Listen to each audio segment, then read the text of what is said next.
자, 말씀 중에 죄송합니다. 이제 시작을 해야 될 것 같습니다. 14차 오이코스 콜로키움에 와주신 줌에 오늘 되게 많이 접속을 해주셨는데 너무 감사드리고요. 오늘은 김문정 선생님께서 테크놀로지의 몸으로 발제를 해주실 건데 오늘 소개는 선생님께서 직접 전공 분야나 관심 연구 분야를 말씀해 주시고 발제를 시작하도록 하겠습니다. 예, 선생님 부탁드리겠습니다. 서도 되나요? 네, 서도 돼요. 제가 여기 맞추겠습니다. 자, 반갑습니다. 저는 동아대학교 철학생명의료윤리학과 김문정입니다. 제 전공은 저는 안락사 가지고 논문을 썼었습니다. 아주 오래전에. 제가 독일에서 공부했는데 물론 독일에 공부하러 갈 때는 안락사를 쓰려고 생각조차 못했는데 이제 뭐 거기에서 어떤 그런 상황들이 있으면서 이제 전공을 생명의료 쪽으로 바꾸게 됐습니다. 그리고 이제 지금은 저의 그 연구 관심사는 연구 주제는 환경이나 의료나 혹은 기술 관련되고 요즘 근래에 제가 관심을 가지고 있는 주제가 AI 윤리나 메타버스 윤리입니다. 그리고 사실 이제 요즘에는 멜로 뽕띵 공부 좀 하고 있어요. 이거는 제 전공과 조금 거리가 없는데 제가 메타버스 공부를 하면서 이제 뽕띵 공부를 좀 해야 되겠다는 생각이 들어서 한 반년 정도 더 시작했는데 굉장히 어렵고 그리고 이제 뽕띠를 하면서 돈 아이디 그리고 돈 아이디를 하기 위해서는 뽕띠를 꼭 알아야 되겠 이런 순환적인 관계에 있더라고요. 이 사람들이. 그래서 이제 저도 막 공부를 시작했기 때문에 오늘 발제와 또 여러 선생님들과 함께 같이 이제 이야기 나누는 걸로. 왜냐하면 제가 이걸 준비하면서 저 역시도 굉장히 많은 의문점이 있었고 또 질문거리도 있었거든요. 그래서 오늘 여러 선생님들과 함께 이제 이야기한다 라고 생각하고 이제 발표를 준비했습니다. 저도 이 관련돼서 아직 공부하고 있는 입장이기 때문에 여러 선생님들과 함께 많은 이야기를 공유하고 싶고 자 그러면 바로 시작하도록 하겠습니다. 우선 이제 네. 제가 제목을 유토피아도 디스토피아도 오지 않는다라고 원래 이 제목이 아니었는데 제가 제목을 바꿨는데 이제 돈 아이디를 공부하면서 아마 이 문구가 돈 아이디가 그러니까 아이디가 기술 철학에 대한 그의 어떤 입장을 가장 간명하게 이야기하는 게 아닐까라는 생각을 했습니다. 그러니까 기술에 대해서 왜냐하면 우리가 보통 기술이라고 하면은 통상적으로 어떤 그 기술에 대한 어떤 결과물의 장점이라든지 혹은 혜택 혹은 긍정적인 측면 혹은 선과 악을 나눴을 때 선을 이야기하는 담론이 있고 또 다른 한편에서는 어떤 기술로 인한 어떤 폐해라든지 단점들 그리고 어떤 비관적인 관점 이렇게 이분법적으로 나뉘어서 논의하는 게 그동안 주된 담론이었던 것 같습니다. 저 역시도 기술과 관련된 혹은 그 기술윤리, 생명윤리를 이제 공부하면서 대부분 이 입장에 섰던 것 같습니다. 그런데 돈 아이디는 이제 여기서 좀 벗어나서 다른 입장을 가지고 자기만의 어떤 철학적인 기술 철학적인 어떤 입장을 이제 견지하면서 이제 관련되는 많은 학술 저서 보니까 돈 아이디가 1934년 출생해서 찾아보니까 올해 1월에 사망을 하셨더라고요. 그러니까 90세를 사셨는데 가장 최근에 나온 이제 저서가 2019년에 메디칼 테크닉스라는 게 마지막으로 나이를 따져보면 85세까지 그러니까 저술 활동을 하셨다는 겁니다. 이건 단행본이 거의 뭐 25개, 6권 정도 되더라고요. 뭐 관련 논문은 제가 찾아보진 않았어요. 그건 더 많겠죠. 자, 그러면 이제 시작하도록 하겠습니다. 네.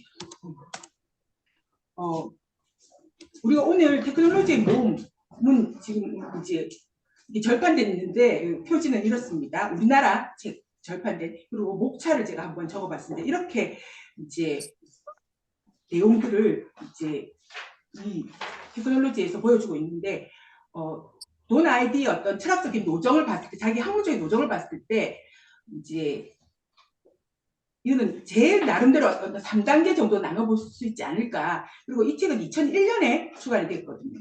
그래서 이제 그의 어떤 학문적인 세 번째 단계의 시작점이 되는 책이지 않을까라는 생각을 했습니다.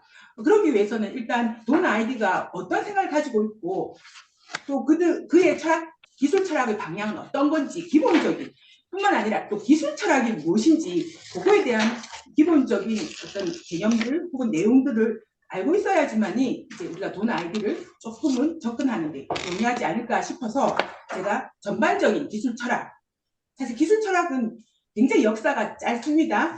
뭐 길어봤자 100년 정도 됩니다. 그리고 아주 활발하게 기술 철학적인 논의는 20세기 들어서면서부터입니다. 20세기 들어서면서 특히나 1, 2차 세계대전을 전후해서 이 기술이라는 것이 철학적인 담론으로 들어왔다는 겁니다. 사실 기술은 그동안에 어떤 철학적 담론의 관심 대상이 아니었습니다. 그런데 이제 20세기 들어서면서, 왜냐하면 기술이라는 건 좋은 거니까요. 항상 우리에게 유용하고 쓸모 있는 도구, 수단으로 이제 기술은 그렇게 평가되어 왔습니다. 그렇지만 이제 전쟁을 치르는 동안에 이 기술의 폐해들을 목격하게 되는 겁니다. 아직 아프지 않나요? 네, 죄송합니다. 이제 이런 무리들을 고전적 기술 철학이라고 합니다. 이제 초반에 기술 철학을 처음 시작했던 사람들이라고 할 수 있겠습니다. 이제 그 전까지만 해도 기술이라고 하는 것은 인간에게 꼭 필요한 어떤 유용한 산물이었다고 한다면, 이제 20세기 들어서는 정말 기술의 실체를 알게 된 거죠. 이것이 인간의 삶 속에서, 그리고 인간이 살아가는 이 세계에 얼마나 큰 영향을 미치고 영향을 주는지, 거기에 대해서 이제 관심을 가진 이제 일군의 철학자들입니다. 뭐 하이데거에서부터 한스 요나스까지라고 할 수 있습니다. 그래서 기술의 진정한 본질, 그리고 기술이 인간에게 어떠한 존재적 의미가 있고 가치가 있는지. 근데 이제 고전적 기술 철학자들은 대부분 조금 부정적인 입장입니다. 왜냐하면 이제 그들은 어쨌거나 1차 대전, 2차 세계대전을 스스로 목격을 하면서 이제 그거의 폐해들을 직접 자신들이 경험한 바였기 때문에. 근데 사실 이건 1818년에 아마 나온 책일 겁니다. 프랑켄슈타인. 이거는 그 당시에는 아마 획기적인 내용이었을 겁니다. 왜냐하면 이제 시체를 가지고 살아있는 생명체를 만드는 건데, 지금 가는 이제 이런 얘기를 하지만 그때는 정말 허무맹랑한 이야기였을 겁니다. 하지만 여기에서도 우리가 여실히 오늘날 기술 철학의 어떤 태동을 볼 수가 있는 겁니다.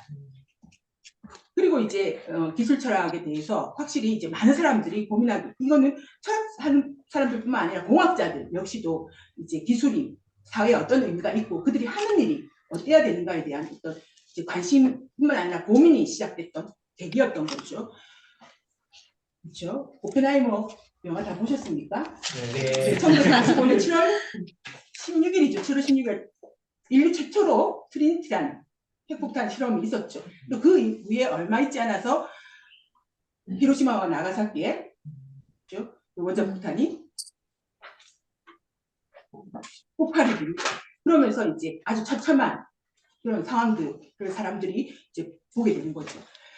1, 2차 세계대전을 겪으면서 이 과학이, 특히 근대 과학이 주는 어떤 파괴력이라든지 이런 충격들은 엄청난 거였습니다. 그리고 전쟁이 끝나자마자 어떤 공학기술, 산업이 굉장히 많이 발달을 하게 되죠. 그러다 보니까 이제 70년대, 80년대 이제 이 기술이 우리 인간의 의미, 그리고 인간이 살아가는 데 있어서의 어떤 역할들, 그리고 그게 어떤 가치가 있는가에 대한 어떤 철학적인 이제 연구가 시작되었다고 할 수가 있겠습니다. 선생님, 다시 할게요. 그리고 이제 앞서서 얘기했던 조금 이제 20세기 초반에 연구했던 사람들을 일군의 무리 고전적 기술 철학. 이제 그들은 주로 기술에 대한 어떤 두려움, 혹은 뭐 다들 비관론자들은 아니지만 그동안 우리가 기술이라고 하면 무조건 좋은 것, 무조건 긍정적이라고 생각했던 그 이면의 모습들을 이제 밝혀내는데 주로 주목을 많이 했었습니다. 네. 지금 죄송해요. 자, 선생님 그 사실 죄송합니다. 기술 철학이라는 협회가 생긴 게 70년대 초반이거든요. 그리고 이제 이 일군의 무리들 이어서 이제 이들과는 동일한 기술 철학을 하지만은 조금 다른 관점에서 기술을 바라보는 사람들, 학자들이 등장을 하게 됩니다.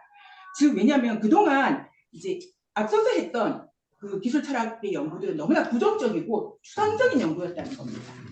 기술 하나하나의 어떤 그거의 작동 원리라든지 그런 것보다는 뭉뚱그려서 과학기술이 주는 폐해들 그런 데에 집중했었다는 거죠. 거기에 대한 어떤 불만이라든지 거기에 다른 입장들이 등장을 하게 됩니다. 그런 사람들이 지금 이제 PPT에 보시는 이런 사람들입니다. 그 중에 돈 아이디가 있습니다.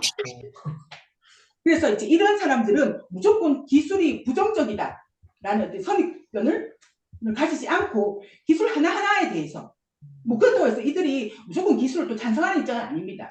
그러니까 기술에 대한 본질, 정책, 그러니까 그 자체를 알고 난 다음에 그것에 대한 의미, 그리고 결과, 그리고 그래야지만 대안까지 제시할 수 있다는 게 그들의 기본 입장이었거든요. 왜냐하면 고전적 기술 철학자들의 입장을 보면 그래서 어떡하라고 So what? 이것밖에 질문할 게 없거든요. 우리의 미래는 되게 암울하고 근데 이제 그 후발대로 시작했던 기술 철학자는 조금 다른 입지였던 것 같습니다. 그래서 이들을 묶어서 뭐라고 하냐면 경험으로의 전환이라고 얘기합니다. 이들은 직접적 기술들을 경험한다는 거죠. 각각 개별적인 기술에 대해서. 그래서 돈 아이디는 이제 여기에 위치해 있는 사람이라고 할 수가 있겠습니다. 네, 다음. 자, 그러면 우리가 이게 기술 철학이거든요. 기술 철학. 그러면 일단 철학이 뭔지 기술이 뭔지를 살펴볼 필요가 있는데 기술 철학이라니까 기술을 철학적으로 연구한다라는 겁니다. 그럼 철학적으로 연구한다는 게 어떤 의미일까? 보통 우리가 철학이라고 하면 수많은 정의가 있지만 그래도 가장 만만하게 누구나 다 받아들일 수 있는 그 정의 중에 하나가 인간과 세계의 근본 원리를 이제 탐구하는 학문이라고 할 수가 있겠습니다. 근본 원리에 대한 연구라고 할 수가 있겠습니다.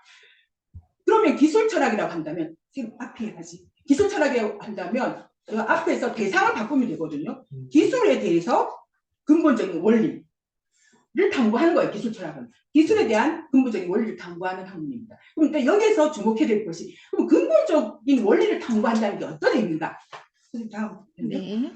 근본적인 그럼 우리는 이제 기술 철학을 규정하게 되는 거예요. 기술 철학이라고 하는 것은 기술에 대해서 근본적인 원리를 탐구하는 거다. 그러면 근본적 원리를 탐구한다는 것은 도대체 어떤 방법인가? 철학사에서 뭐 이런 사람들마다 좀 다를 수 있겠지만 이제 근본적 원리를 탐구하는 방식은 크게 두 가지 방식으로 나눌 수가 있습니다. 처음은 뭐냐 하면 연구 대상에 대해서 주목을 하고 그것에 대한 정체를 밝혀내는 거예요. 그리고 밝혀내는 것뿐만 아니라 그것이 어떤 식으로 작동하는지 그러니까 세세하게 그 기술 자체에 주목을 하는 거죠. 그리고 그것들이 다른 것들과 어떻게 조화를 이루면서 그 상호관계를 형성해 나가는가. 이거는 굉장히 칸트식입니다. 칸트식의 입장인 것이고 그 다음에 이제 또 한쪽에서 근본적인 원리를 탐구한다는 것은 옳고 그름을 판단하는 겁니다. 즉 뭐냐하면 이미 나와 있는 그 결과물에 대해서 그것이 이제 어떤 영향을 미치는지 그러니까 조금 사후적으로 그것을 밝혀내는 겁니다. 이제 이런 작업들을 했던 사람들이 주로 이제 독일을 중심으로 프랑크푸르트 학파들이 하던 주된 활동들이었죠. 그렇죠? 자, 그렇기 때문에 첫 번째 전자의 입장에서 근본 원리를 탐구한다는 것은 굉장히 분석적이죠. 기술 그 자체에 주목을 해서 그것에 대해서 낱낱이 밝혀내는 거기 때문에 굉장히 분석적일 수 있고 그 다음에 이제 후자 쪽 입장은 굉장히 반성적입니다. 이미 진행되어 온 결과들에 대해서 이제 옳고 그르기 그리고 이게 우리 사회 목표를 실현하는데 얼마나 기여를 했는가 혹은 오히려 피해를 입히지 않았는가 뭐 그런 것들을 판단한다고 할 수 있겠습니다. 그리고 제가 주로 했던 거 바로 이제 후자 쪽 입장이었습니다. 그리고 저는 고전적 기술 철학 즉 입장이었던 거죠. 그런데 이제 지난해 이제 한 6개월 전부터 이제 메타버스를 공부하면서 이제 뭐 여러 철학자들을 알고 항상 새로운 첨단 기술만 따라가다 보니까 아니 물론 배워야 될 것도 되게 많고 제가 또 인문 쪽이니까 되게 힘들고 따로 공부해야 될 것도 많지만 너무 끝없이 계속 이게 반복된다는 생각이 들었어요. 그러던 차에 이제 꽁띠도 만나고 붓솔도 만나고 직접 만난 건 아니지만 아이디도 만나고 이제 기타 등등 사람들 만나게 됩니다. 지금 여기 이제 나와 있는 거 보면 돈 아이디는 90세까지 살았습니다. 그리고 책들을 보면 굉장히 제가 지금 안경 좀 끼게 잘안 네. 보이는데 책이 거의 25, 6편 정도가 있더라고요. 그보다 훨씬 더 있습니다. 근데 이제 기술 관련되어서 이제 돈 아이디의 기술 철학에 대한 어떤 기본적인 개념들, 기본적인 생각들을 우리가 정리하는 데는 이제 이 책들이 도움이 된다 해서 제가 한 6권을 가지고 와봤습니다. 그리고 맨 마지막 거는 이거는 의학기술, 이거는 돈 아이디의 마지막 저서이기도 합니다. 이 이후로는 이제 더 이상出版된 책은 없었습니다. 보면 이제 우리가 기술 속의 몸이라는 책은 2001년에 나온 거고, 그리고 이제 철학책은 인기는 별로 없지만 절판이 되면 굉장히 비싸지거든요. 여기에서 보면 이제 돈 아이디 책 중에서 기술과 실천이라는 책이 있거든요. 그 책은 뭐 최초의 책은 아닙니다. 그의 입장에 봐서 1979년에 출판됐는데 3, 4번째 나온 저서인데 그 저서는 미국에서 북미 지역의 기술 철학의 단행본으로서는 최초의 철학책이었다고 합니다. 기술 철학책이었다고 합니다. 알라딘 너무 비싸더라고요. 중고가 78,000원에서 125,000원까지. 그래서 저는 이게 재본을 했습니다. 이제 이런 책들이 이제 많이 도움이 되는데 사실 번역이 안 돼 있다는, 우리나라에서 한 돈 아이디 책이 한 2, 3권 정도 번역이 돼 있는 것 같습니다. 2권이라고 합니다. 도착하고 그렇죠. 네. 기술 철학이라. 도구적 실제로는 저 책도 참 많이 이제 인용이 되고 그리고 꼭 봐야 되는 책인 것 같더라고요. 그래서 제가 한번 무리하게 6권만. 그리고 저기 메디칼 테크닉 같은 경우에는 저는 개인적인 이제 제가 의뢰를 하다 보니까 한 거고, 저는 5권 정도는 조금 정리가 되어 있어야지만 돈 아이디의 어떤 철학, 기술 철학을 이해할 수 있지 않겠나라고 정리해봤습니다. 그 다음 보면 이 기술 철학은 아까 이제 기껏해야 100년 정도 된 단가라고 할 수 있습니다. 근데 기술 철학이라는 말을 가장 먼저 썼던 사람이 독일의 철학자 카프라는 사람이에요. 카프. 이 책이 1877년에 나왔거든요. 그러니까 거의 뭐 19세기 말 20세기입니다. 그러니까 100년 남짓하고 이 책에서 처음에 이제 기술 철학이라는 개념을 도입하게 됩니다. 그리고 이제 그가 뭐라고 했냐면 인간은 도구 속에서 끊임없이 자신을 생성하며 기술은 인간이 자신의 생체 기관을 무의식적으로 외면한 결과이다. 그러니까 이제 기술을 학문적으로 받아들이게 된 거죠. 단순히 도구만은 아니라는 거죠. 우리 삶을 이용하게 하는 수단만은 아니라는 겁니다. 그러니까 기술을 조금 다른 관점에서 이제 바라보기 시작했다. 그래서 뭐 기술 철학의 시작점이라고 할 수 있습니다. 카프 같은 경우에는. 그런데 본격적인 기술 철학은 이제 20세기 앞서 봤던 이제 그때부터라고 할 수가 있겠습니다. 자, 그러면 이제 돈 아이디의 기술 철학을 이해하기 위해서는 사실 저도 다 이해하지 못했습니다. 그러니까 뭐 관련된 논문, 그리고 저는 뭐 관련된 책 3권 정도 읽었어요. 근데 3권 정도 읽었다고 해도 다 이해한 것도 아닙니다. 그렇죠. 시간이 되게 많았는데 제가 어저께 마지막 새벽 3시까지 PPT를 완료했거든요. 이건 좀 너무한 거잖아요, 사실. 제가 왜냐하면 기다렸습니다. 제가 이 책이 정해진 지가 꽤나 몇 달 전인데, 왜냐하면 조금 핑계를 대자면 전 정말 잘해보고 싶었어요. 정말 잘 이해하고 뽕티까지 이해하고 뭐 조금 여유 있으면 훌설까지 올라가서 이렇게 체계적으로 하고 싶었는데 그거는 상당한 무리였고요. 돈 아이디조차 이해하기가 좀 힘들었고, 그래서 이제 막판에 부랴부랴 마무리 짓는다고 사실 조금은 PPT가 별로 마음에 사실 안 들어요. 저는 사수한테 되게 목숨을 거는 사람이고 PPT에 되게 목숨을 거는 사람이고 그림 하나 선택할 때도 구글링 할 때도 그림에 되게 목숨 걸거든요. 거기에 딱 맞는 그림 찾기 위해서. 그런데 어저께 이제 마지막에 마무리하면서 조금은, 그러니까 저도 배운다는 입장에서 그게 문제를 제기한다라고 생각하시면 됩니다. 돈 아이디의 기술 철학을 이해하기 위해서는 아마 돈 아이디는 2가지 전제, 이해해야 될 것 같아요. 선생님 잠깐만 앞으로 볼게요. 네. 일단은 돈 아이디 같은 경우에는 기술 그 자체를 분석하는 사람입니다. 그리고 이제 그런 입장에서 굉장히 하이데거식이에요. 지금 뭐냐 하면 일단 기술이 비관적이다, 낙관적이다, 성과 악이다 그런 판단을 하기 이전에 기술을 철저히 분석하는 사람이에요. 그리고 특히나 기술이라고 하는 것이 이 세계를 이해하는데 혹은 인간을 이해하는데 하나의 방식으로 생각을 합니다. 그러니까 이제 그래서 철저히 기술에 대해서 중립적인 입장은 아니에요. 그러니까 중립적인 입장. 우리가 보통 보면 과학 기술 같은 거, 공학 기술 같은 경우에는 그 기술 자체에는 성과 악이 없다. 단순히 그게 어떻게 쓰이는지, 무기로 쓰이는지 아니면 인간에게 유용하게 쓰이는지에 대해서 우리는 판단할 뿐이다라는 게 대표적으로 우리가 이제 중립적인 표현인 거죠. 근데 그는 거기에 대해서 비판을 가합니다. 일단 그게 자기의 기술 철학의 토대입니다. 왜냐하면 그 기술을 사용하기 전과 사용한 후는 달라진다는 겁니다. 모습이. 그렇기 때문에 중립적일 수 없다라는 거고, 그리고 그러면 그렇게 중립적이지 않는 비중립적인 어떤 그 사유를 밝혀나가는데 그가 쓰는 철학적 방법이 바로 그 문제적인 현상학적 방법론입니다. 그래서 기술 중립성에 대한 비판과 그 비판은 그 비중립성을 자기가 밝혀나가는 그 과정에서 이제 뽕띠와 후서 하이데거까지 굉장히 중요한 역할을 하게 됩니다.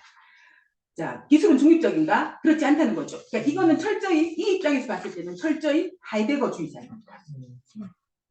즉, 아이디 역시 기술은 중립적이지 않다라는 거죠. 왜냐하면 그 기술의 사용 전과 후는 세상이 달라진다는 겁니다. 그렇기 때문에 이건 좋고 나쁨의 문제가 아니라 일단 달라졌다는 그 사실을 놓고 봤을 때 기술은 가치 중립적이지 않다라는 게 첫 번째 전제입니다. 그 다음 볼까요? 그 다음에는 이런 기술의 비중립성은 어떻게 밝혀나가는가? 그러니까 여기에 이제 현상학적인 조명, 그러니까 기술 자체, 즉 어떤 그런 기술이 가지고 오는 그 변화들, 그리고 이제 그 변화들의 강도도 있을 수 있겠고, 속도 이런 것도 있을 수 있겠습니다. 그런 것들을 철저히 경험적인 탐구를 하게 됩니다. 거기에서 이제 뽕띠의 방법론을 가지고 오고, 뽕띠의 철학을 가지고 옵니다. 그래서 보통은 이제 돈 아이디를 포스트 현상학자라고 하더라고요. 자, 그 다음 하겠습니다. 자, 그러면 일단 인간이 세상을 해석해내는 아주 중요한 도구로서의 어떤 기술, 왜냐하면 세상을 바라보게 하는 하나의 방식입니다. 기술을 통해서 우리가 세상을 바라볼 수 있는 것이고 인간을 바라볼 수 있는 겁니다. 자, 그렇기 때문에 인간이 세계와 이제 이렇게 상호작용하는 관계에서 도구는 불가피하게 활용될 수밖에 없다는 겁니다. 그래서 도구, 수단, 기술 같은 말이라고 생각하시면 됩니다. 자, 그래서 뿐만 아니라 우리가 도구를 가지고 세상에게 영향을 미치지만 그 영향을 받은 세계가 우리에게 다시 영향을 미친다는 겁니다. 그걸 재기적이라고 표현을 하더라고요.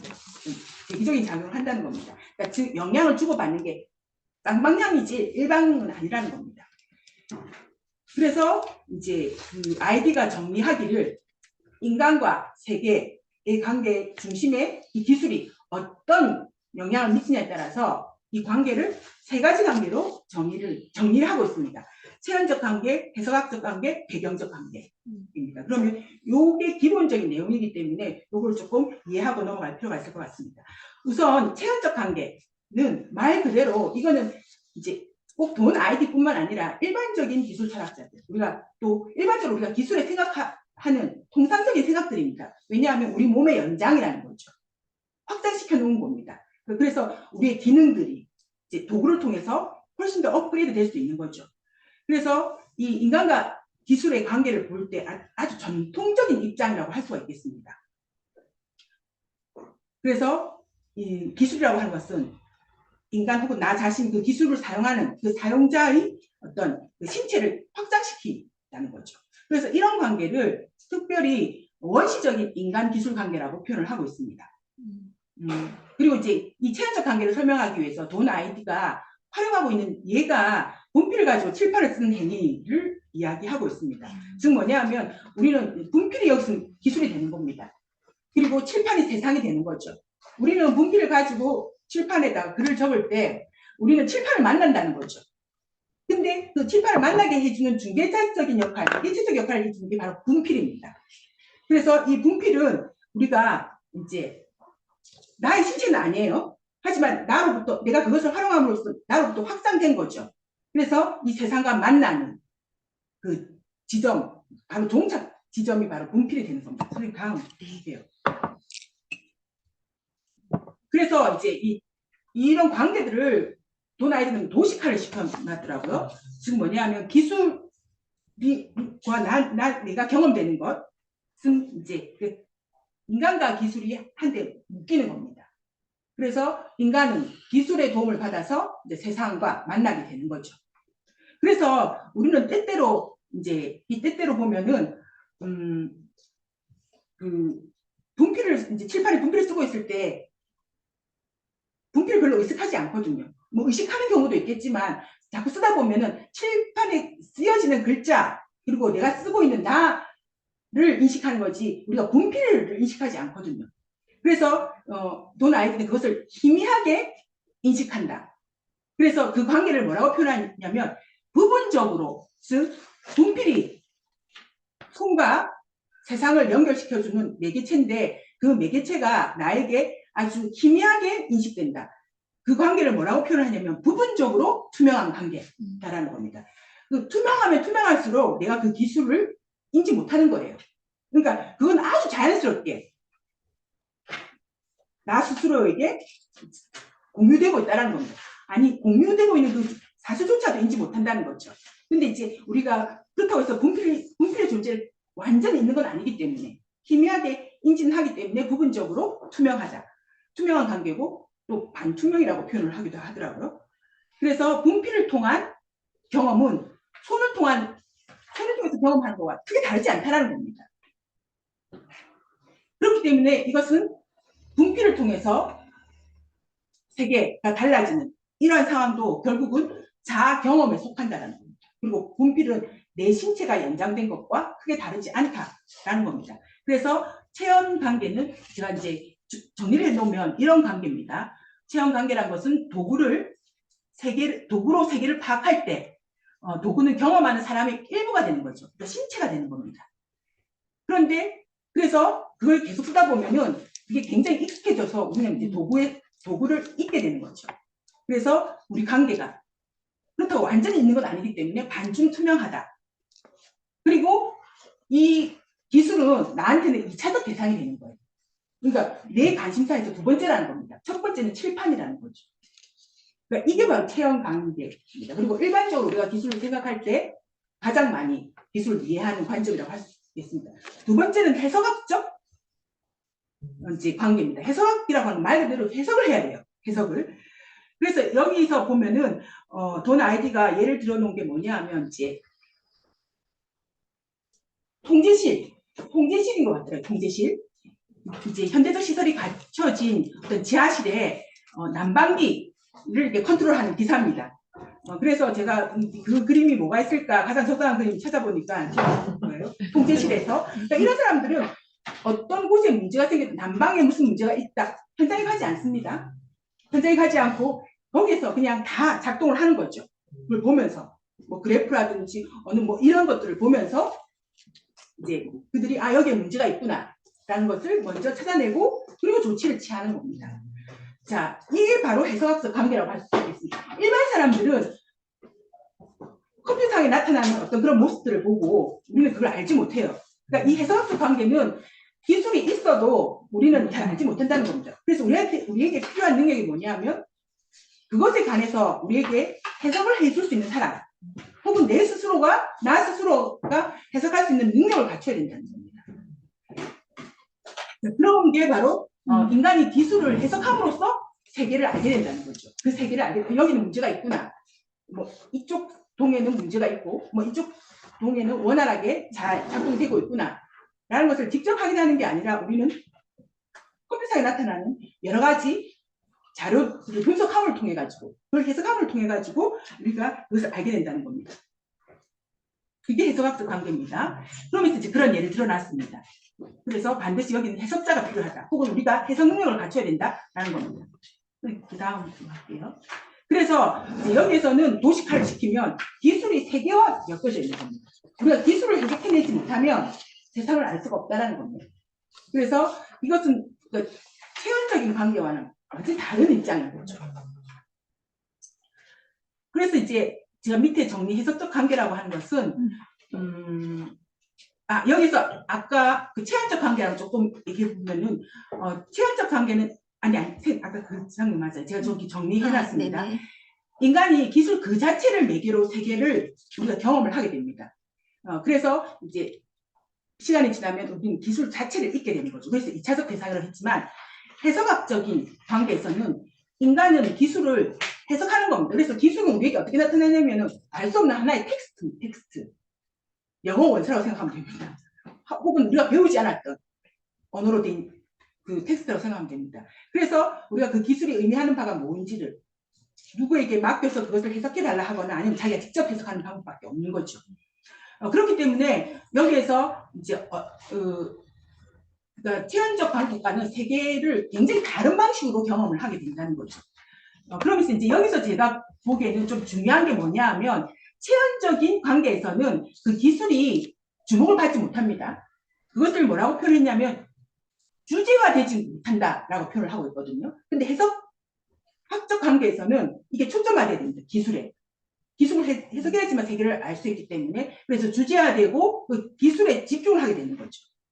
그리고 주제화하고 초점화한다라고 표현을 하고 있습니다. 그리고 불투명합니다. 왜냐하면 그 기술을 해석해낼 수 있는 능력이 없는 사람들을 깜깜한 거예요, 세상이. 그리고 뭐 사람들마다 다소 능력의 차이가 있기 때문에 그래서 그걸 어떻게 표현했냐면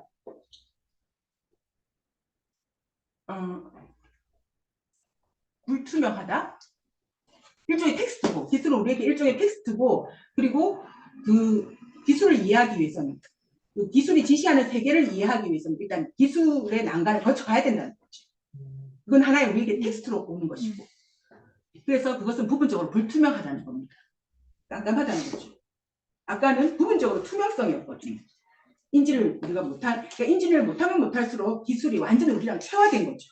근데 이거는 이제 기술이라는 관문을 거쳐야지만 우리가 세상을 알 수 있게 되는 이런 관계가 해석학적 관계라고 할 수 있겠습니다. 그 다음에 배경적 관계. 배경적 관계에서는 이게 뭐냐면 제가 이제 그림 보시면 그냥 세계가 다 기술인 거예요. 그냥 한마디로 공기 같은 존재라는 겁니다. 특히나 우리가 사물 인터넷이라고 생각하면 됩니다. 그러니까 보통 사물 인터넷을 굉장히 조용한 집사라고 표현을 하더라고요. 자기가 알아서 다 해주는. 물어보지 않고 정말 똑똑한 집사는 주인에게 일일이 다 묻지 않거든요. 자기가 알아서 한 발 앞서가서 스스로 다 해냅니다. 그와 마찬가지 우리 배경이라는 거죠. 우리가 공기의 중요성을 알지만 뭐 공기에 대해서 이야기한다거나 문제가 있을 때는 이야기하지만 그게 잘 작동할 때는 별로 관심도 없습니다. 그와 똑같은 관계라고 생각하면 됩니다.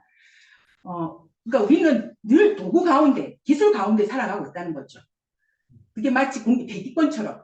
그래서 이제 아이디의 표현은 기술권이라고 표현합니다. 기술권 안에 살아간다는 겁니다. 그래서 환경처럼 현전 우리 앞에 와 있다는 겁니다. 근데 이제 그게 익숙하다 보면은 우리는 그게 우리의 배경이 이제 인식을 못하는 것처럼 기술도 이제 그런 식으로 우리에게 드러난다는 겁니다. 그래서 이제 여기에서 보면 우리가 아침에 일어나서 자기가 이제 뭐 보일러를 틀고 따뜻한 물로 샤워를 하고 그다음에 토스트에 빵을 굽고 이런 것들도 굉장히 자연스럽다는 겁니다. 근데 그게 보면 싹 다 기술적인 거거든요. 그러니까 우리 인간은 수많은 복잡한 기술들 네트워크 그 네트워크 상에 있는 겁니다. 근데 그것을 인지 못하고 그냥 단지 배경으로만 우리가 기술을 받아들인다는 겁니다. 다음 볼게요. 그래서 이거는 이렇게 묶었더라고요. 이 기술과 세계가 같이 묶이는 거예요. 근데 위아래로 묶이는 겁니다. 즉, 직접적으로 우리에게 관심의 대상은 아니에요. 우리가 늘 뭐 공기에 대해서 이야기하는 게 아니기 때문에 문제가 생겼을 때 그래서 늘 친숙하다는 겁니다. 친숙하기 때문에 관심이 없는 거예요. 너무 익숙하기 때문에 관심 없잖아요. 여러분들 오늘 집에 나오면서 가족에 대해서 생각합니까? 안 하잖아. 너무 익숙하니까 그래요. 막 그들이 보고 싶어서 미치겠다. 안 그렇잖아요. 그런데 이게 좀 나쁜 얘기지만 엄마가 언제 제일 절실하냐? 엄마가 아파서 병원에 있을 때. 맞아. 이건 돌발 상황이거든요. 그러니까 뭔가 문제가 생겼다는 겁니다. 근데 원활히 작동할 때는 관심이 없어요. 그러니까 친숙한 거는 익숙한 건 친숙한 거고 친숙한 건 관심이 없는 거예요. 그래서 우리는 일상이 지겨운 겁니다. 늘 익숙하니까. 자, 그래서 이제 이게 돈 아이디가 정리하는 인간과 기술의 관계입니다. 그러니까 세계, 우리가 세계를 알기 위해서 기술은 어떤 역할을 하는가, 어떻게 상호작용을 통해서 우리가 세상을 알게 하는가. 그래서 이제 제가 이걸 정리를 해놓은 거거든요. 그냥 체험적 관계, 해석학적 관계, 배경적 관계 요런 지점에서 좀 다르더라라는 것을 앞서 설명했던 것들을 좀 더 이제 구체적으로 정리를 했습니다. 요거는 그냥 읽어보시면 될 것 같고요. 네. 그렇죠. 인간과 자기 자신 세계에 대한 이해도 체험적 관계, 배경적 관계, 그리고 해석학적 관계가 다 기술을 바라보는 관점이 다릅니다. 자, 그 다음 거 볼게요, 선생님. 네. 그 다음에 이제 우리가 이제 기본적으로 기술 철학, 그 다음에 아이디가 바라보는 기술 철학, 그리고 기술이 어떤 역할, 그리고 어떤 식으로 관계를 맺게 하는가, 세상을 알게 하는가, 그런 게 소개가 되어 있고 난 다음에 이제 테크놀로지 속의 몸. 우리 책에는 번역되기는 테크놀로지 몸이지만 이제 원어로는 테크놀로지에서의 몸, 테크놀로지 속의 몸이 되겠습니다. 그리고 이제 이 책은 2001년에 출간이 됐습니다. 우리나라에 금방 번역이 됐었죠. 근데 이거는 아까도 말씀드렸지만 아마 후반기의 어떤 그 작업이라고 할 수가 있겠습니다. 자, 뒤를 보겠습니다. 이제 여기서 보통 보면 정보의 디지털화와 탈신체화, 이게 탈신체, 육체를 벗어난다는 거, 이거는 아주 오래전부터 있어 왔어요. 항상 자기의 우리 인간을 둘러싼 아주 오래된 욕망 중에 하나가 내 몸에서 벗어나고 싶다. 혹은 다른 몸이 되고 싶다. 그렇잖아요. 난 이 몸으로 살기 싫거든요. 저는 다시 태어나면 전지현으로 전지현으로. 그렇지 않고 저는 부활하고 싶지 않습니다. 또 하나 조건이 더 있어요. 전지현인데 이건희 딸로. 완전 좋아. 이런 거죠. 이게 탈신치한 겁니다. 그러면서 어떻게 사냐? 페리스 히튼처럼. 너무 욕망적이 너무 물질적이죠. 자, 그래서 이 몸을 둘러싼 이 인간의 욕망은 굉장히 오래됐습니다. 지금 뭐냐면 일단 지금 나의 몸을 떠나고 싶다. 혹은 떠나진 않겠지만 지금 내 몸의 기능들을 더 업그레이드 시키고 싶다. 뭐 이렇게 방식으로 어쨌거나 자기 몸에 대해서 이제 가지고 있는 생각들은 아주 오래전. 그래서 대체적으로 보면 인간의 역사를 둘러보면 그런 역할을 해줬던 게 바로 주술적인 차원이라든지 혹은 종교적인 차원. 그리고 이제 기술적인 어떤 차원에서 뭐 이런 것들이 시도되고 했었습니다. 즉 뭐냐면 여기 몸, 여기는 지금 제가 가지고 있는 몸이 현실적인 몸. 여기 몸을 떠나서 이제 이 표현을 아이디는 어떻게 이야기하고 있냐면 여기의 몸을 떠나서 저기 몸이 되고 싶다는 겁니다. 저기 몸. 그러니까 내 몸을 떠나고 싶은 거죠. 혹은 여기 몸을 중심으로, 그러니까 원래 내 몸인데 여기에서 기능을 더 업그레이드 시킨다는 거죠. 향상, 뭐 성형수술이나 어떤 형태는 상관없습니다. 지금 이 상태보다는 한 단계 업그레이드된 상태. 그러니까 여기 몸을 확장시키거나 혹은 여기 몸을 떠나서 저기 몸이 된다라고 표현을 하고 있습니다. 그런데 이제는 이게 주소적인 차원, 종교적 차원이 아니라 테크놀로지적인 측면에 봤을 때 이게 어느 정도는 이 욕망이 실현되는 그 단계에 있다고 볼 수가 있겠습니다. 그래서 즉 기술에 의해서 이게 탈신체하거든요. 자기 몸에서 벗어나는 거. 이런 욕망, 즉 몸의 확장이나 변형입니다. 확장이나 변형은 아예 다른 사람, 내가 여기 몸에서 저기 몸이 되는 거, 혹은 확장, 이런 것들이 이제 기술적으로 가능해졌다는 거죠. 가장 대표적인 이제 기술로서 우리가 인터넷 공간을 이야기할 수 있습니다. 사이버 스페이스를 얘기하고 있어요. 그래서 우리는 여기에서 완전히 다르게 자기 몸을 해체시키고 그 매체를 통해서, 여기서 매체는 기술입니다. 뭐 인터넷 환경을 기술로 생각해도 되고, 혹은 매체로 생각해도 되고, 혹은 기술적 환경으로 생각해도 되고, 뭐 그거는 각자 자기의 전공에 따라서 이해하시면 됩니다. 그 매체를 중심으로 이제 이런 지각이 확정이 된다는 겁니다. 그리고 여기서 보통 보면 우리가 어떤 기능을 강화시키는 걸 보철이라고 하거든요. 보철, 인위적인 강화입니다. 그리고 사이버 스페이스에서 사이보그는 뭐냐 하면 사이보그는 우리가 보통 인간과 기계 몸을 결합한다. 일반적으로 생각하는데 사이보그는 두 가지로 분류해서 이야기할 수 있습니다. 이게 이제 사이보그 같은 경우에는 이제 거의 정신을 육체를 떠나는 거. 우리가 보통 보면은 기술과 인간의 결합이라고 생각을 하는데 아예 정신적인 존재로만 있는 거. 또 사이보그입니다.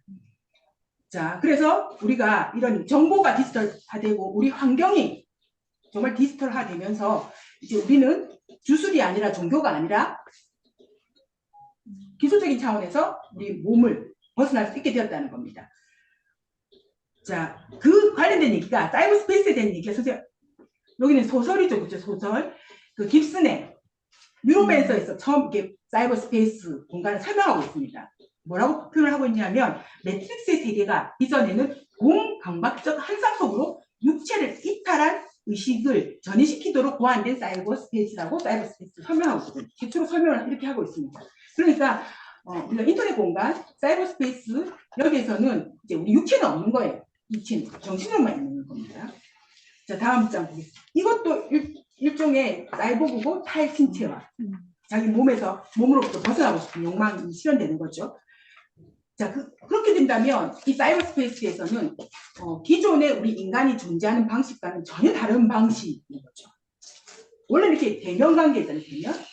얼굴을 맞대고 이야기하는 대면관계입니다. 그리고 그것을 현존이라고 합니다. 현존. 그런데 이제 사이버 공간에서는 우리 몸은 없잖아요. 그렇죠? 몸은 없고 정신만 있다고 생각해 왔어요.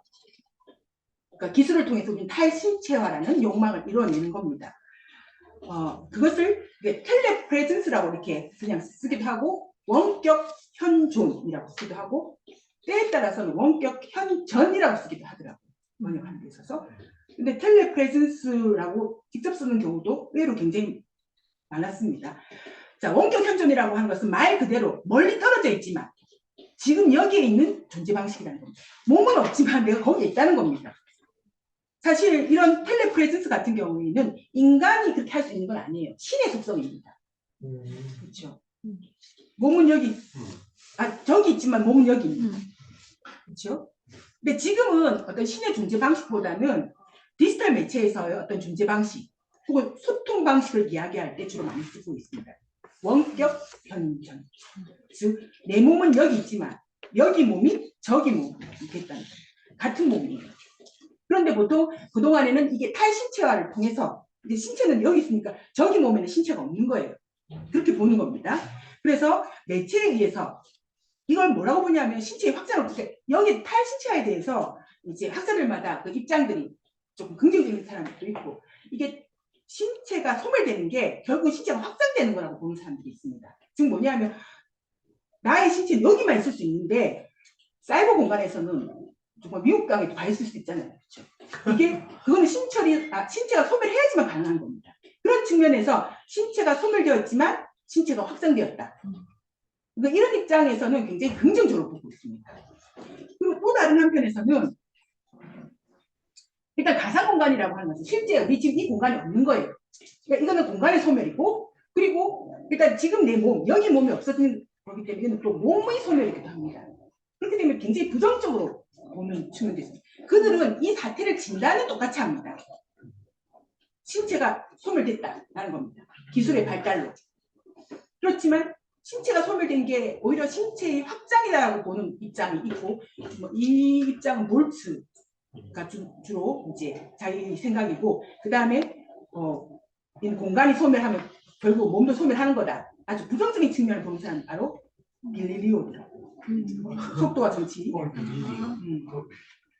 근데 이 사람들의 진단은 일단 신체는 소멸했다는 겁니다. 그리고 우리가 보통 우리나라 그 인터넷이 처음 등장한 게 1995년이거든요. 94년, 95년. 물론 그 전에 이제 제 기억으로 80년 중반에 우리나라 인터넷 아버지가 전남길 박사잖아요. 일본에서 활동하던 80년대 처음 들어와서 그때 전기 전자통신연구소와 서울대 연결시키기 최초의 인터넷 연결을 하더라고요. 그렇지만 90년대 중반에 처음으로 이제 대중화되는 거죠. 그렇지만 그 90년대 중반도 일단 흔히 말하는 얼리 어답터들이 활용을 했었습니다. 94년도에 그때 아마 그 응답하라 1994 보면 야 너무 조상 아니라고 그때 응답하라 1994 보면 그 사람 다 PC통신 쓰거든요. 그리고 제가 처음으로 인터넷에 이제 접속했던 이제 이메일 계정을 만들었던 게 1998년도거든요. 왜냐면 1998년도에 우리나라 초고속 인터넷 통신망이 깔렸어요. 그러면서 대거 20대들이 이제 인터넷이라는 새로운 세상으로 들어오게 됩니다. 그리고 이제 2000년 들어서면서 무선 초고속 인터넷망이 전국적으로 깔립니다. 그러면서 대중의 매체가 된 거예요. 그렇게 따지고 보면 인터넷 혹은 사이버 공간 이런 것이 실질적으로 우리 삶에 이렇게 이제 같이 우리가 함께 살아갈 수 있는 환경이 된 건 20년 남짓합니다. 자, 선생님 그 다음 볼게요. 네. 근데 우리는 이제 사이버 공간에서는 내 몸이 없잖아요. 그렇죠? 그래서 다중 정체성을 이야기합니다. 이랬다가 저랬다. 어떤 사이트에 따라서 그렇죠. 자기의 여러 가지 모습을 보여주고. 그런데 오늘날의 담론, 특히나 포스트 휴먼 담론과 관련해서 이 탈신체화를 그동안 잘못 이해하고 있었다. 우리가 오해했던 부분이 있었다. 라는 생각을 가진 일군의 또 이런 연구자들이 등장을 하게 됩니다. 물론 그렇다고 해서 그들이 다 동일한 입장을 가지고 있는 건 아니에요. 그러니까 지금 몸을 다시 복귀시킵니다. 이 몸을 복귀시키지만 그 복귀시키는 행태와 그것의 작용과 그건 각자의 입장에 따라서 다 다릅니다. 어쨌거나 돈 아이디 같은 경우에도 우리가 그동안 알고 있었던 탈신체화, 그러니까 우리가 꿈에서 바라던 주술적으로만 바라던 종교적으로만 바라던 이 탈신체화가 사이버 공간에서 이루어졌고 그리고 우리는 탈신체화를 통해서 굉장히 많은 욕망을 성취할 수 있었다라고 보는 게 일반적인 관점이었어요. 물론 그런 관점이 주류가 됐을 때 비주류 입장은 있었겠지만 그런데 이제 포스트 휴먼 담론에서 어떤 물질성, 육체성 이런 개념들이 강조되면서 우리가 사이버 공간 그리고 이제 여기서는 사이버 공간을 한정시킬 필요가 없는 게 그게 가상현실일 수 있고 우리가 흔히 말하는 메타버스일 수 있습니다. 그래서 제가 메타버스에서 꽁지를 만난 지점이 바로 이 지점입니다. 메타버스 공간은. 그러니까 이때는 메타버스 개념이 그렇게 널리 알려져 있지 않았기 때문에 메타버스는 92년에 처음 그 개념이 등장하거든요. 그렇기 때문에 여기서 그냥 가상현실 혹은 사이버 스페이스 맞다. 메타버스까지 우리는 그냥 같이 이해하면 훨씬 더 이해하기가 쉬울 겁니다. 그러니까 새로운 체험 공간이자 동시에 현실 공간 현실 공간에서 내 자신의 몸을 우리가 소멸시켰다라고 우리는 이제까지 그렇게 생각을 해왔다는 겁니다. 그렇다고 한다면 이제 우리는 새로운 공간에서 탈신체화된 이런 새로운 공간에서의 어떤 존재 방식과 소통 방식이 필요했던 거죠. 그래서 이제 사이버 스페이스라는 공간의 확산, 이것은 공간의 확산은 아까 학설을 따라서 이거는 현실적인 공간은 사라지는 것이고 그리고 사이버 공간에서 특정화되지 않는 공간이 확장되는 거다. 그래서 그것은 공간의 소멸을 보는 게 아니라 공간의 확장을 보는 사람도 있고 그냥 공간이 소멸한 거다 그거는. 몸도 소멸한 것이라고 보는 입장도 우리 각자 좀 다르게 드러납니다. 그리고 원격 현존이라는 것은 적이 몸이라는 거예요. 적이 몸. 사이버 공간 혹은 메타버스 공간. 그리고 나의 몸은 진짜 여기 있습니다. 이런 모습을 가지고 있는 게 바로 여기 몸인 거죠. 자, 그렇다고 한다면 과연 우리가 메타버스나 가상현실이나 여기에서 정말 몸이 소멸했는가라는 질문을 해볼 필요가 있다는 겁니다. 새롭게 질문을 던지는 거죠. 그전에는 소멸했다라는 게 합의사항이었다면. 자, 그런데 결론은 소멸하지 않았다라는 겁니다. 몸이 변형된 거지 사라지진 않았다라는 겁니다. 그러면서 이제 여기서 중요한 것은 지각이 나오는 겁니다. 아까 지각의 현상학과 만난 그 지점이 거기더라고요. 이제 아이디 같은 경우에 이 몸의 중요성, 우리가 원격 현존을 하기 위해서도 이 몸이 굉장히 중요하다는 겁니다. 그리고 몸이 중요하고 우리가 세상을 알게 하는 그 느낌은 바로 지각, 우리 감각을 통해서 우리가 세상을 알게 된다는 겁니다. 자, 그런 측면에서 이 몸은 필수적이라는 거죠. 몸의 중요성과 중심적인 역할에 주목하다 보니까 당연히 그의 철학적인 토대, 기초 철학의 토대는 메릴린 뽕띠가 될 수밖에 없습니다. 그래서 이제 이 가상환경이든 가상현실이든 메타버스든 신체 개념이 변화됐다는 거죠. 신체 개념이 변화되고 그리고 신체의 감각이 구현되는 방식이 달라졌다는 겁니다. 그러니까 사라진 게 아니라는 거죠. 그러니까 우리가 이것을 잘 파악하기 위해서는 우리 신체가 어떻게 변화되었고 우리의 감각이 어떻게 발휘가 되는지 그걸 알아야 된다는 거죠. 그럼 다음 장 볼게요. 일단 이제 공간이 달라진 거죠. 공간이. 그래서 실제 공간은 사라지고 이 가상의 공간만 있다라고 이제 보통은 그렇게 생각을 하고 그것이 공간의 확장이다 혹은 공간의 소멸이라는 논의가 있었는데 아이디가 보기에는 그렇지 않다. 그는 그냥 공간이 섞였다라는 겁니다. 동종화, 하이브리드화 됐다는 겁니다. 즉 물질적인 현실 공간, 저 여기를 그냥 아톰 세계라고 했습니다. 이 아톰 세계와 비물질적인 정보 공간, 다 여기는 비트 공간이죠. 그렇죠? 모두가 0과 1이라는 이심법으로 나타나니까 정보 공간 혹은 사이버 공간. 저는 메타버스로 이해하니까 훨씬 더 이해하기가 쉬웠습니다. 서로 작용을 통해 가지고 그것은 다른 공간이 된 거지 여기 공간이 없어진 게 아니라는 겁니다. 아예 지금 현실 공간이 없으면 이 다른 공간조차도 없는 거죠. 왜냐하면 이게 두 개가 섞인 공간이라는 겁니다. 그래서 이 공간 자체가 혼종되었다는 겁니다. 그래서 우리가 보통 그것을 혼합현실이라고 하거든요. 그래서 메타버스의 개념은 아직 정확하게 이제 확정되지는 않았습니다. 학자들마다 저마다의 개념들을 다 쓰고 있어요. 혹은 자기가 연구하는 분야, 왜냐하면 메타버스가 실현되기 위해서는 굉장히 많은 기술들이 아주 복잡하고 체계적으로 얽혀 있습니다. 그러다 보니까 우리는 아직까지 메타버스의 어떤 기본적인 이제 그걸 보는 거지 완성된 형태는 아직 우리가 알 수가 없어요. 어떤 방향으로 흘러갈지. 왜냐하면 어떤 기술이 개입되느냐에 따라서 그것이 드러난 모습이 달라질 거기 때문에. 자, 그렇기 때문에 그것을 혼합현실이라고 합니다. 가장 대표적인 게 뭐냐면 아톰 세계와 비트 세계가 섞였다는 겁니다. 그런데 그동안 사이버 스페이스의 특징이 뭐였냐면 굉장히 이분법적이었어요. 그러니까 내가 실질적인 삶을 살아가고 그리고 온라인에서 살아가는 내 모습은 다른 거예요. 연속되지 않았습니다. 연결되지 않았어요. 그래서 철저히 이분법으로 나눠져 있었는데 그리고 대체적으로 우리가 실제 공간, 실제 삶이 훨씬 더 퍼센티지가 높죠. 물론 코로나 사태 때문에 굉장히 많은 방식들이 온라인으로 바뀌었지만 또 코로나 끝나고 난 다음에 다시 이제 예전보다는 조금 인식은 달라졌지만 그럼에도 불구하고 우리는 이런 아톰 세상에서 우리 활동을 훨씬 더 많이 하고 있거든요. 그런데 이 혼합현실 혹은 그것을 다 합해서 확장현실이라고 합니다. 혹은 이제 그걸 퉁쳐서 메타버스에서는 이 현실과 그러니까 아톰과 비트가 서로 연결되어 연속되어 있습니다. 스펙트럼처럼. 그게 특징이에요. 그래서 세상이 넓어졌다, 확장되었다고 표현을 하거든요. 그래서 섞여 있는 겁니다. 여기서는 혼종화라고 얘기를 하고 있습니다. 서로 중첩되어 있다는 겁니다. 겹쳐져 있다는 거죠.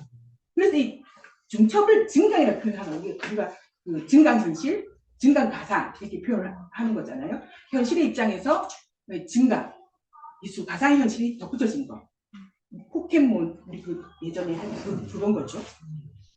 이게 증강현실입니다. 증강가상. 어느 정도의 기술이 어느 비율로 섞였냐에 따라서 그것을 부르는 이름들이 좀 다 다르더라고요. 그래서 이 공간이 사라진 게 아니라는 겁니다. 그리고 또 다른 측면에서는 그럼 이 장소, 공간과 장소는 조금 다르게 개념을 이해하고 있습니다. 공간은 한마디로 의미 없는 곳입니다. 아직 의미를 부여하기 전에, 어떤 일이 일어나기 전에. 하지만 장소는 나의 경험과 체험이 부여된 곳이죠. 뭐 그렇게 이해하더라고요. 이게 꼭 정답은 아닙니다.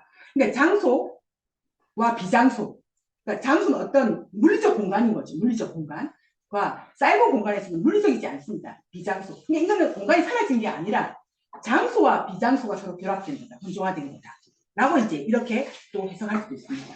즉 뭐냐하면 매체 공간에 대한 탈장소적. 그러니까 우리는 공간이 사라졌다고 생각했고 몸이 사라졌다고 생각했는데 그냥 바뀐 거예요. 달라진 겁니다. 그리고 어떻게 바뀌었냐? 섞였다는 겁니다. 혼종화. 그래서 이제 아까 연속된다는 게 왜 중요하냐면 뭐 인터넷이 굉장히 이제 일상화됐지만 그럼에도 불구하고 저희 엄마 같은 경우는 인터넷 접속 안 하거든요. 그렇게 살아도 아무 불편함이 없으세요. 뭐 70대 중반인데. 그런데 여기에서는 연속되기 때문에 나의 행위들, 나의 체험들이 이 일상과 이 비트 세계와 아톰 세계가 연결되어 있기 때문에 나의 선택권이 아니라는 거예요. 사실 내가 거기에 접속을 하지 않으면 나는 인간의 역할을 못하게 된다는 거죠. 그냥 내가 단순히 뭐 손해를 보고 이런 차원이 아니라 내가 그 사회에서 한 구성원으로서 역할을 못하는 이제 그런 차원까지 이야기하고 있습니다. 그렇기 때문에 여기에서는 이 사이버 혼합현실 메타버스는 체험의 공간이라는 겁니다. 나의 경험들, 나의 일상들. 그래서 이제 제가 메타버스를 이제 그동안 그 기술적으로 접근을 하는데, 제가 이제 왜냐면 메타버스라는 공간에서 중요한 것은 인간이고 인간이 어떤 활동을 하느냐에 따라서, 그래서 제가 조금 다르게 분석하는 논문을 써서 탈락이 되거든요. 그때 이제 왜냐하면 이건 어떤 연속성이냐, 그러니까 인간의 커뮤니케이션이 연속된다는 겁니다. 인간의 커뮤니케이션이 연속되는 거죠. 그래서 요즘에 의료 같은 경우에도, 메타버스 의료 같은 경우에는 물론 모든 의료가 다 이동하는 건 아닙니다. 하지만 훨씬 더 비용적인 면이라든지 어떤 시간적인 측면, 효율성 있게는 이 메타버스 안에서 이루어지는 그런 영역도 있더라는 겁니다. 그러니까 그거는 연속되는 거예요. 이게 선택의 사항이 아니라. 그래서 여기에서 이 공간은 비어있는 공간도 아니고 없는 공간도 아니고 한마디로 다른 공간이라는 거죠. 그래서 여기서는 탈장소화, 장소가 없는 공간이 아니라 장소화가 되는 공간이라는 겁니다. 무슨 볼게요. 그런 달라진 장소에서 내 몸은 확장된 몸이라는 거죠. 그러니까 당연히 여기서 유추해 볼 수 있는 게 바로 공간은 섞여 있는 겁니다. 그럼 그 섞여 있는 공간, 다른 공간에서의 나 역시도 섞여 있는 혼종적인 몸이 될 겁니다. 충분히 유추해 볼 수 있는 거죠, 그렇죠? 그래서 매체 공간에서 달라진 아까 혼종된 공간에서 인간의 존재 방식과 혹은 지각 방식은 당연히 달라질 수밖에 없습니다. 그래서 우리는 이것을 그 탈신체화라고 표현을 했거든요. 매체 공간에서의 체험은 지금 여기에 있는 몸을 벗어나서 체험을 하는 것으로 이해하기 때문에, 일단 내 몸이 벗어났다고 생각하기 때문에 이제 몸이 사라진 거죠. 소멸된 겁니다. 그렇지만 매체 공간만 혼종화된 게 아니라 우리 몸도 그 혼종화된 공간에서 살아가는, 거기서 체험을 하는, 일상생활을 살아가는 존재 역시도 혼종화된 인간이라는 겁니다. 그래서 몸의 혼종화라는 거죠. 즉 뭐냐 하면 인간과 기계가 혼합을 한다는 겁니다. 우리가 이제 혼합한다는 것은 기술을 통해서 인간이 몸이 보충될 수도 있고 확장될 수도 있다고 했습니다. 우리가 확장되기 위해서, 그리고 또 사이보그도 마찬가지로 그렇죠. 새로운 기술 장착시킬 수도 있고, 고철 같은 경우도 있고 그렇습니다. 제가 중간에 많은 부분은 생략을 했습니다. 기본적으로 이렇게 기본적인 틀만 오늘 얘기하고, 제가 또 이해한 부분입니다. 이해한 부분, 그 외에는 이해를 못했다는 얘기예요. 그래서 앞으로 그걸 열심히 할 예정입니다. 그래서 여러분들에게 많은 도움이 필요하다는 뜻입니다. 자, 매체 공간에서도 우리 몸 자체도 사라진 게 아니라 바뀌었다는 거죠. 존재 방식이 달라졌다는 겁니다. 그러니까 여기 몸이 아니라 저기 몸이에요. 그리고 우리가 몸은 세상과 우리 몸을, 이제 우리가 세상을 알 수 있는 방법, 몸을 통해서, 더 구체적으로 몸의 감각을 통해서 세상을 안다는 겁니다. 그래서 육신이 아니라 감각을 통해서 여기 몸과 저기 몸이 연결되는 거예요. 그래서 우리가 보통 보면 혼종화라고 하는 것은 인간과 기술의 혼종화를 생각할 수 있습니다. 그런 사례들 많죠, 그렇죠? 그 장애를 가지고 있을 때 그 의족 같은 경우에 이제 요즘에는 그런 표현을 갈아입는 몸이라고 표현하더라고요. 갈아입는 몸. 그래서 자기가 스포츠 선수일 때는 또 어떤 다리, 혹은 자기가 모델로서 역할을 할 때는 또 어떤 다리. 그래서 그녀는 항상 자기가 몸을 가지고 다닌다고 얘기를 하더라고요. 그런데 마찬가지로 이거는 탈부착이 가능한 거잖아요. 탈부착이 가능한 거잖아요. 그러니까 그녀는 모델을 위한 그런 의족 맞죠? 의족을 했을 때, 부착했을 때 훨씬 더 많은 기능을 나타냅니다. 혹은 자기가 스포츠 선수일 때는 또 거기에 맞는 그 의족을 부착시키는 거죠. 그러니까 우리가 몸을 바꾸는 경우도 있지만 탈부착을 통해서도 얼마든지 강화되고 변형될 수 있다는 겁니다. 그러니까 사이버 공간에서 이 사이버 몸, 혼종화된 몸을 가장 잘 이해할 수 있게 하는 게 바로 이 탈부착할 수 있는, 탈부착을 통해서 우리 몸이 강화될 수도 있고 변형될 수도 있는 겁니다. 그렇기 때문에 여기에서는 탈부착할 수 있는 장치가 굉장히 중요한 겁니다. 이게 바로 웨어러블이에요. 그래서 우리가 보통 보면 이제 메타버스라든지 혼합현실 들어가기 위해서는 여러 가지 뭐 안경이라든지 필요하잖아요. 슈트도 필요하고 글러브도 필요합니다. 훨씬 더 이제 오감각을 다 느끼기 위해서. 지금은 주로 시청각만 하는 거죠. 시각과 청각 정도지만 레디 플레이 원이라는 영화 보면 2018년에 나온 영화 보면 거기서는 어느 정도 이제 메타버스가 실현된 세상을 그리고 있거든요. 거기 보면 들어가기 위해서는 트레드밀, 운동 감각, 움직임까지 다 느끼기 위해서 그런 장치들. 슈트도 있고 그러면 훨씬 더 감각적으로 느낄 수 있다는 겁니다. 자, 그래서 매체 공간은 현실의 확산된 몸을 전제로 존재한다는 겁니다. 그리고 그 확산된 몸은 이제 지금 여기 현존에 저기 원격 현존이 되는 거죠. 여기 몸을 벗어나 저기 몸이 되는 겁니다.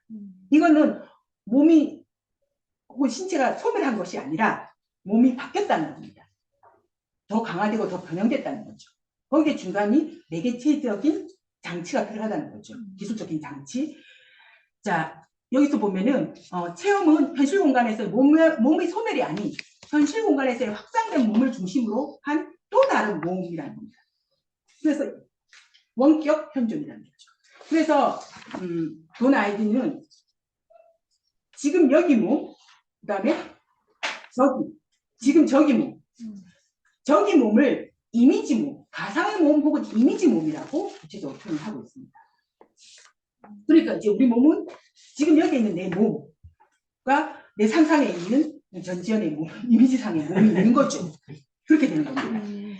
그래서 여기서 중요한 것은 몸이 강화된다고 하는 것은 그 이미지 몸이 강화되는 거예요. 그럼 이미지 몸을 강화해 줄 수 있는 방법이 바로 지각인 거죠. 그래서 이 감각이 굉장히 중요하게 되는 겁니다. 그래서 이미지 몸의 지각을 증대시키는 게 바로 우리 몸의 변형인 겁니다. 그리고 강화시키는 거니까 몸이 향상되는 거죠.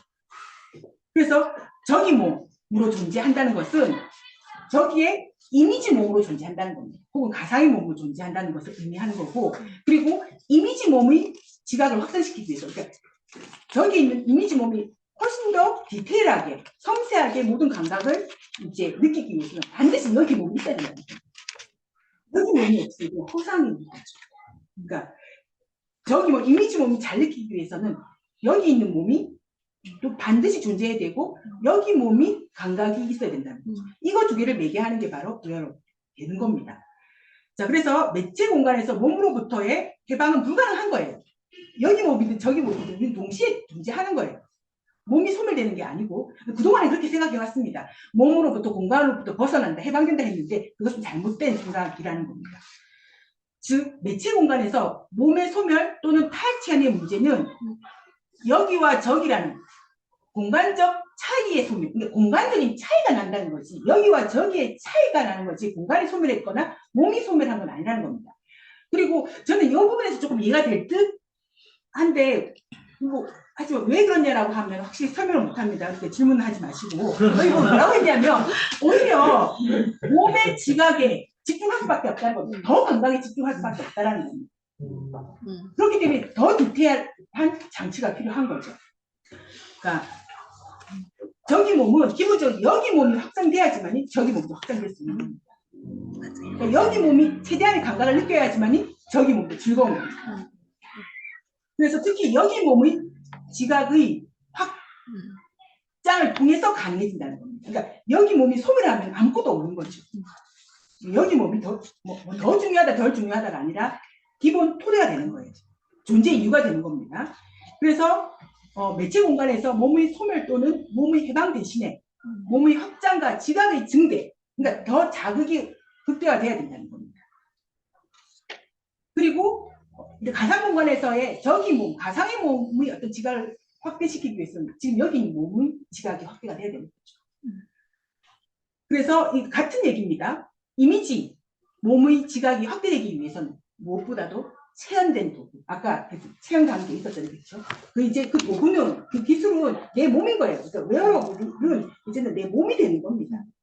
이게 필요한 거죠.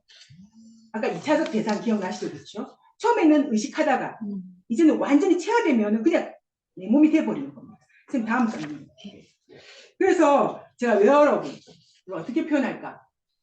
좀 사소하게 되게 예쁜 건데 있잖아요. 아바타 네가 아프면 나도 아프다. 라는 겁니다. 왜냐하면 다른 애가 아니에요. 그래서 이 다중 정체성을 얘기를 하는데 걔 정체성과 내 정체성 다른, 물론 이는 아바타에 대한 연구도 들어가야 되겠지만 그래서 뭐 아바타 범죄와 요즘에 이런 문제가 되게 많습니다.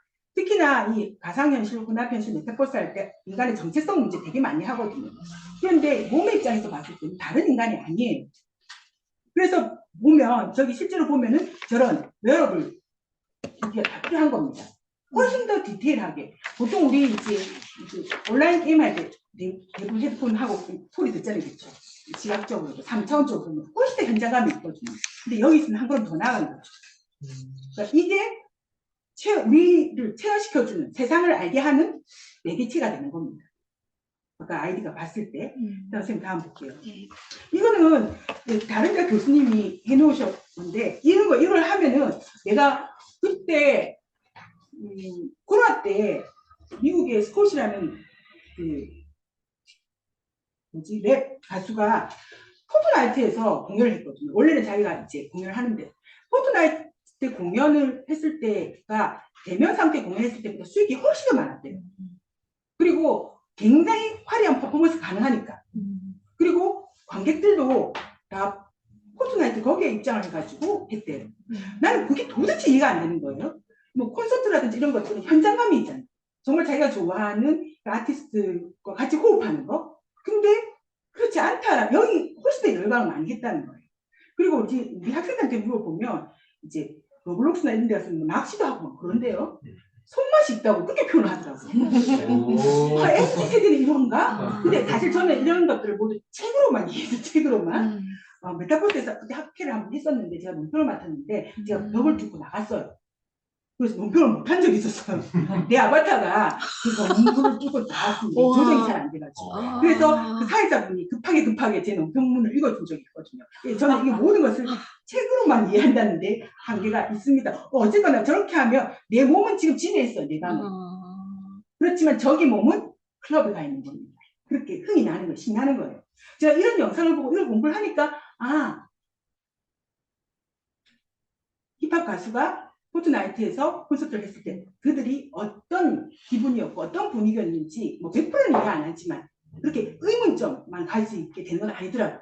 그 다음 다음 전 볼게요. 이것도 마찬가지입니다. 이거는 이제 되게 많이 하는 거죠. 보면 실제로 그려 보면은 어떤 창고 같은 데 있어요. 건물에 아무것도 없는 건물에. 하지만 웨어러블 기기를 장착하고 있습니다. 그럼 자기한테 저렇게 나타나는 거예요. 그러니까 자기는 그 전쟁터 한가운데 서 있는 겁니다. 가상의 몸, 저기 몸. 그리고 여기 몸이 기쁘기 위해서는 그 저기 몸이 굉장히 감각적으로 예민해야 된다는 거죠. 그리고 지가 감각이 극대화돼야 됩니다. 그래서 여기 있는 몸이 기뻐요.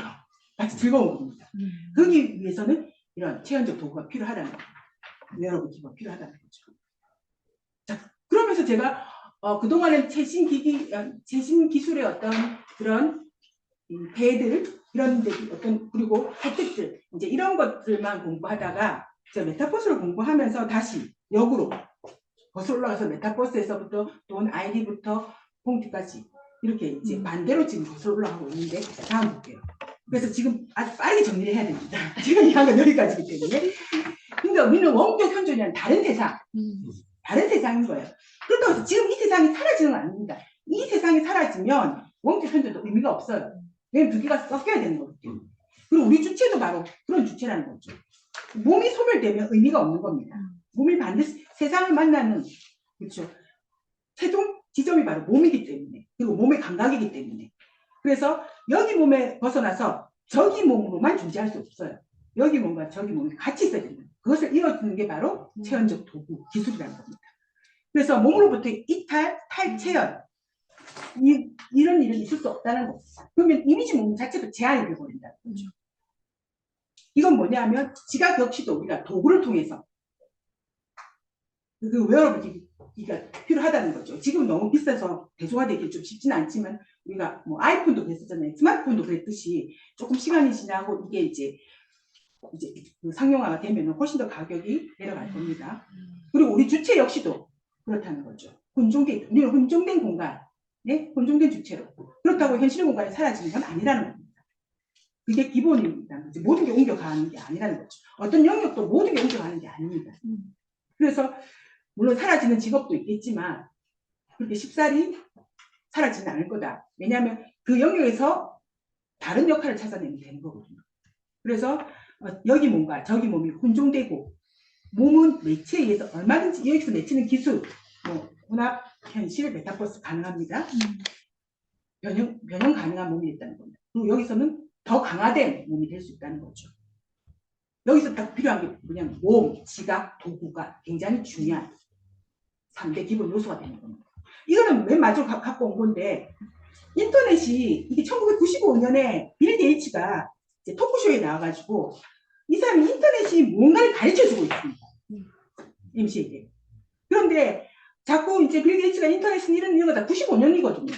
또 우리나라에 94년에 처음 했을 때지만 그래도 PC 통신을 더 많이 쓸 때입니다. 근데 여기서 미국이 있잖아요. 그런데 그 찐따를만 모으는 저기 TV에서 나오는데 왜 인터넷에 들어가느냐? 아니 거기는 또 이제 뭐 지나간 거 지나간 것도 볼 수 있고 생방송 아니더라도 녹음기가 있잖아. 이렇게 또 얘기하거든요. 그리고 또 거기서는 취미가 같은 사람들도 만날 수 있고 걔네들은 정말 현실에서 찐따 같은 애들 막 이렇게 얘기를 하고 있거든요. 95년도에 아마 그때는 참 답답했을 거예요. 빌 게이츠가 인터넷을 설명하기 위해서 정말. 아마 지금 우리가 그런 때가 아닌가. 혼종된 주체, 혼종된 모험, 혼종된 공간을 이해하는 그렇죠. 그리고 메타버스를 조금 새롭게 해석을 했던 제 논문이 그렇죠. 이렇게 탈락된 거. 못하니까 시상이 아니 그게 아니에요. 제가 제 잘못이 없습니다.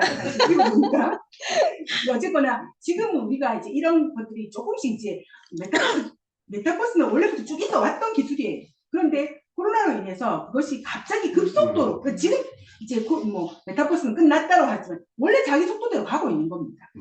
그런데 이제 이것을 우리가 받아들이기까지는 조금 지금 우리가 인터넷을 처음 받아들일 때처럼 쉽지는 않지만 하지만 예정된 미래가 되지 않을까라는 생각입니다.